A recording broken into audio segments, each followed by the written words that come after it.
뛰어야 할 경기들이 있고 선수들이 있고 응원들이 기다리고 있죠. 이제 기분이 살아나고 또 멋지게 한번 뛰어보고 싶다는 생각이 드는데 이제 비가 오다가 말다가 해서 하여튼 우리 전사님 말씀하셨기 때문에 다 전사님 책임이에요. 제 책임은 아닙니다. 나는 어제까지는 내 책임이었고 저희가 운동장에 와 있는데요. 오늘 본문에서 히브리서 기자는 성도들을 운동장으로 데리고 가는 겁니다. 그래서 운동장에 데려가서 우리의 신앙생활이 마치 운동장에서 경기하는 것과 같다라는 것을 우리에게 말씀하고 있습니다. 그리고 우리는 이 운동장의 선수로 부름받은 사람들이다라고 일러주고 있습니다. 그런데 이 경기는 여러분 보통 경기가 아닙니다. 왜 보통 경기가 아닙니까? 두 가지 측면에서 보통 경기가 아닌데요. 일단 관중석에서 우리를 지켜보는 응원해주는 이 관중들이 보통 분들이 아닙니다. 허다한 구름같이 둘러싼 허다한 증인들이 있는데 이 증인들은 누구냐 하면 앞에 11장에 나오는 믿음의 영웅들이 우리를 보고 있습니다.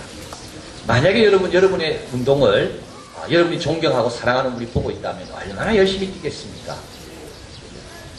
대통령이 와서 보고 있다면 하늘나라에서 우리 부모님이 먼저 돌아가신 우리 부모님 우리의 경기를 보고 있다면 내가 늘 신방만 끼쳐드렸는데 이제 내가 모처럼 한번 우리 부모님에게 정말 내가 좀 뭔가를 보여주고 싶다.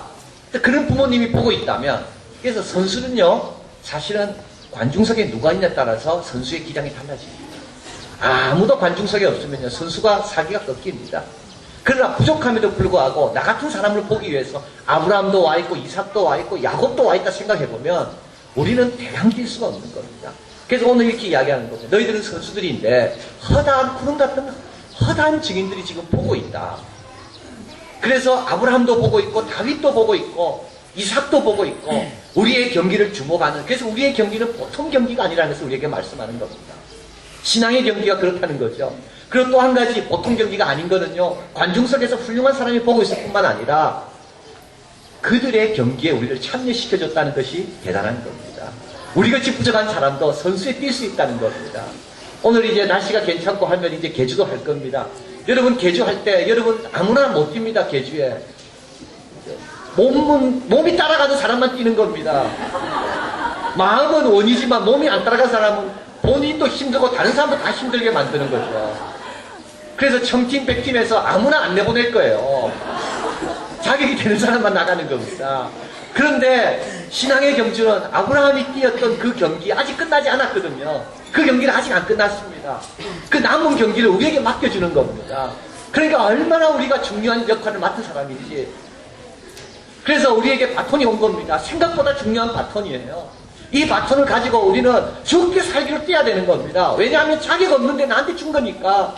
아브라함이 들고 있던 바톤이에요. 바톤에는 아브라함의 흔적이 손자국이 있고 모세의 손자국이 있는 겁니다. 그래서 오늘 본문에서 이야기합니다. 너희는 11장 4절에 우리가 아니면 저희로 온전함을 이루지 못한다. 저희들은 잘 뛰었고 나머지 부분을 우리에게 맡겼다. 그래서 우리는 그 나머지 부분을 우리가 감당해야 되는 그 굉장히 중요한 경기의 선수자로 우리가 와요. 자, 그럼 어떻게 해야 됩니까? 오늘 본문에서 세 가지 이야기하는데요. 하나는 무거운 것과 얽매기 쉬운 죄를 벗어버리라고 말합니다. 복장을 잘 갖추라는 거예요. 여러분 경기할 때 운동하시는 사람하고 구두 신는 사람하고 누가 잘 뛰겠습니까? 운동하시는 사람이 잘 뜁니다. 양복 입은 사람하고 운동복 입은 사람하고 누가 잘 뜁니까? 예, 운동복 입은 사람입니다. 양복이 아무리 비싸다고 좋은 걸 할지라도 운동장에서는 양복이 거추장스러운 겁니다. 그래서 수고하고 얽매기 쉬운 죄를 벗어버리라는 거예요. 옷을 좋은 걸 맞는 걸 입으라는 겁니다. 신앙생활에게 편한 복장을 입어야 되는 겁니다. 세상 사람들이 아무리 좋다 할지라도 그것이 신앙생활에는 도움이 안 되는 복장들이 많이 있는 겁니다. 복장이 왜 중요할까요? 여러분 운동복을 입으면요 마음이 벌써 바뀝니다. 파티복을 입으면 마음이 바뀝니다. 예비군복 입으면 마음이 바뀌는 겁니다.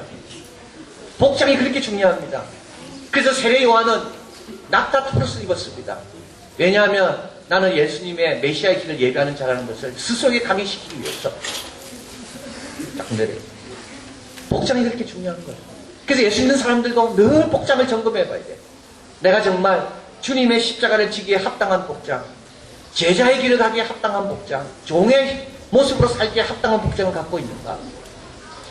징기스칸의 부대가 그렇게 큰 성공을 거둘 수 있었던 것은 그들은 거추장스러운 보급 대열이나 병참이나 이런 거와 함께 이동하지 않았다는 겁니다. 그래서 빨리 갈 수 있었다는 거죠. 그리고 징기스칸은 그의 아들들에게 늘 다음과 같이 이야기했습니다.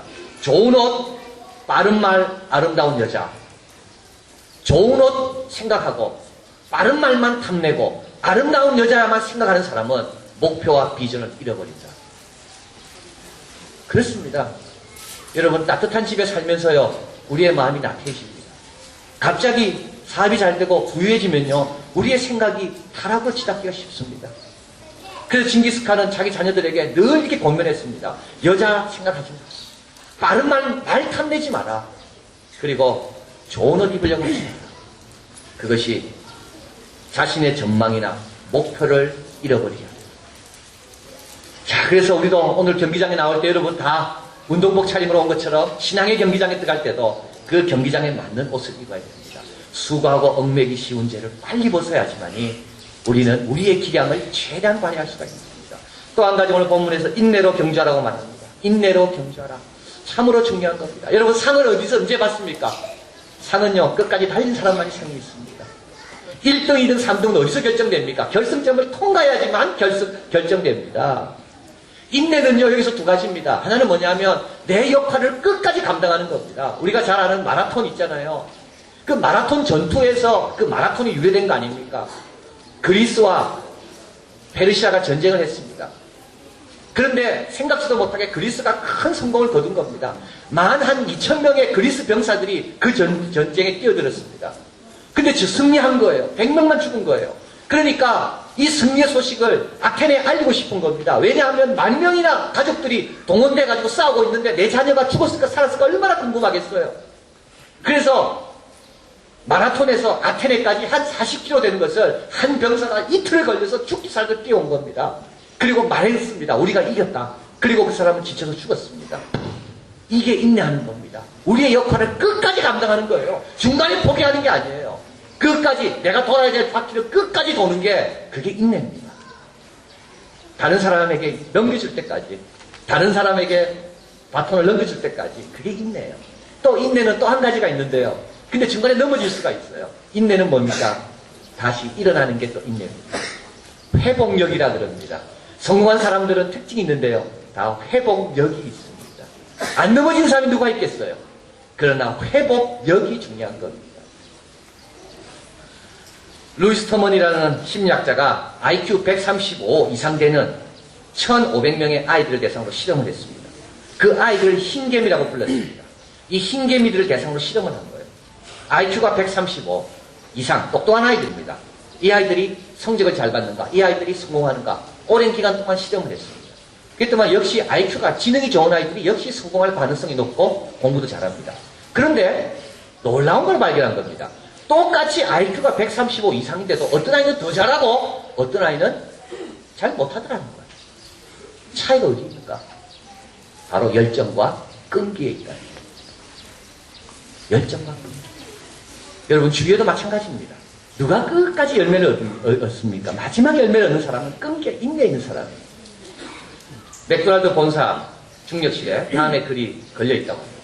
세상에 인내 없이 이룰 수 있는 일은 아무것도 없다. 재능으로 안 된다. 위대한 재능을 가지고도 성공하지 못한 사람은 얼마나 많은가. 천재성 안 된다. 성공하지 못하는 천재는 웃음거리만 될 뿐이다. 교육으로도 안 된다. 세상은 교육받은 나고자로 넘치고 있다. 오직 인내와 결단력만이지 무엇이든지 이룰 수가 있다. 그래서 오늘 본문에서 말합니다. 수고하고 얽매기 쉬운 죄를 벗어보더라. 그리고 인내로 경주하라. 넘어져도 괜찮다. 회복력을 가져라. 마지막으로 이를 위해서 우리 주님이 우리와 함께 계신다고 말씀합니다. 우리 주님은 우리 경기장에 들어갈 때 우리보다 먼저 와 계십니다. 상대편의 전략을 다 파악하고 계십니다. 상대편에 누가 나올지를 이미 다 알고 계십니다. 그리고 우리 주님은 어떤 경기장에도 우리 주님은 우리를 도우실 수 있는 분입니다. 그래서 여기 보니까 믿음의 주여 온전케 하신 예수님. 그래서 우리는 경기할 때 응원하는 사람만 있지 않습니다. 우리 옆에 코치도 있습니다. 이 코치는 한 번도 실패한 적이 없습니다. 베드로도 끝까지 성공시키십니다. 마가도 성공시키고 아까 여러분 나온 전사님 설교하면서 말씀한 사도 바울도 끝까지 성공하도록 도운 분이 우리 주님입니다. 자, 그래서 우리 주님은 지금 보좌의 우편에 계시지만 다시 이 경기장으로 내려오시고 우리와 함께 뛰려 그리고 우리가 부족한 우리를 아시고 더 많이 도우셔서 우리와 함께 승리의 보좌에 함께 앉기 위해서 내려오십니다. 기대 이상의 성취자가 있고 기대보다 이하, 기대보다 성취를 못하는 사람이 있습니다. 그렇죠? 저 사람은 기대했습니다. 그런데 기대보다 별로 못해요. 근데 저 사람은 기대를 안 했어. 근데 기대보다 훨씬 잘해. 그 비결 있나요? 수고하고 얽매기 쉬운 죄를 벗어버린 사람은 기대보다 잘합니다. 수고하고 얽매기 쉬운 죄에 눌려있는 사람은 많은 조건을 가지고 있음에도 불구하고 생각보다 많은 것을 못 이룹니다. 여러분, 인내하지 못하는 사람은요, 아무리 똑똑해도 이룰 수가 없습니다. 그리고 혼자 힘으로는 안 됩니다. 우리 주님의 지도를 받고 우리 주님의 지도를 의지하고 믿을 때 그 사람은 기대 이상의 승리자가 됩니다. 오늘 이제 경기장에 오셨는데요. 여러분 경기하면서 여러분 목표를 다시 세우시고 또 이런 복장이 있어야 되는 것처럼 신앙에도 복장이 필요하구나. 그걸 점검하시고 그리고 끝까지 승리하시고 그래서 오늘 이 운동회가 여러분에게 좋은 계기가 됐으면 좋겠습니다. 신앙의 경주를 내가 다시 한번 회복해서 열심히 달리자는 이런 좋은 계기, 이런 계기가 되는 축복된 하루가 될 줄 진심으로 바라며 믿습니다. 기도하겠습니다.